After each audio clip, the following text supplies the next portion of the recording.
13 জুলাই রবিবার দুপুরে খিদিরপুর ভেনাস ক্লাবের দুর্গাপুজোর খুঁটি পুজোর মধ্যে দিয়ে পুজোর শুভ সূচনা হয়ে গেল।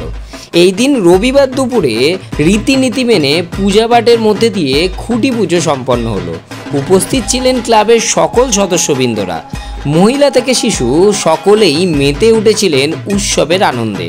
তারা একসাথে এক পরিবারের মতো উপস্থিত ছিলেন ক্লাব প্রাঙ্গণে। এবছর অর্থাৎ 2025-এ খিদিরপুর ভেনাস ক্লাবের 80তম বর্ষের থিম আমরাও নারী, আমরাও সব পারি। নারীদের নিত্য প্রয়োজনীয় জিনিস দিয়েই সেজে উঠবে এই বৎসরের খিদিরপুর ভেনাস ক্লাবের থিমের মণ্ডপ। এবছর খিদিরপুর ভেনাস ক্লাবের যে চমকটা থাকবে, 80 বছর যেহেতু একটা ভাইটাল ইয়ার, প্রথম বছরই আমি এই কাজটা করছি এবং 80 বছরের দায়িত্বটাই আমার কাঁধে। আশা করি খিদিরপুর ভেনাস ক্লাবের যে দর্শক আসবে নিরাশ হয়ে যাবে না। আমার এবারে আমার মণ্ডপের টোটাল মেটেরিয়ালটাই থাকবে ইউকো ফ্রেন্ডলি এবং আমার যে কনসেপ্ট আছে নারী আমরাও সব পারি, তো নারীদের যে নিত্য প্রয়োজনীয় জিনিস সেটা দিয়েই আমি আমার একটা ছোট্ট কোলাজ তৈরি করেছি। ক্লাব 80 বছরে পদার্পণ করলো। কলকাতা সহ রাজ্যের প্রাচীনতম অকালবোধন উৎসব।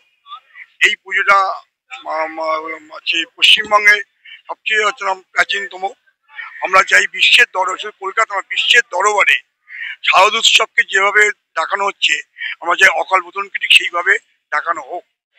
আমরা প্রত্যেক বছরই সামাজিক উৎসবের মাধ্যমে আমাদের এই ক্লাব সারা বছর সামাজিক উৎসব থাকে, আমাদের অনুষ্ঠান সামাজিক চলে। আপনারা জানেন যে কোভিডের সময় আমরা বহু মানুষকে, নিরন্ন মানুষকে আমরা রেশন বিলি করেছি এবং আমপান ঝড়েও আমরা ত্রাণ সাহায্য আমাদের যথাসাধ্য করেছি। এছাড়াও প্রত্যেক বছর আমাদের ব্লাড ডোনেশন ক্যাম্প হয়, তার সঙ্গে আমাদের বস্ত্র বিতরণ অনুষ্ঠান থাকে। কিছু দুস্থ বাচ্চাদের আমরা প্রত্যেক বছর বই খাতা দিয়ে সাহায্য করি।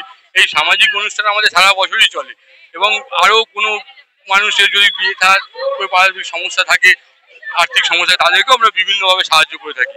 তো এইভাবে আমাদের ক্লাব শুধু দুর্গাপুজো করে না, সমস্ত অ্যাক্টিভিটিসের মধ্যে, সমাজের অনুষ্ঠানের মধ্যে আমরা চলে থাকি।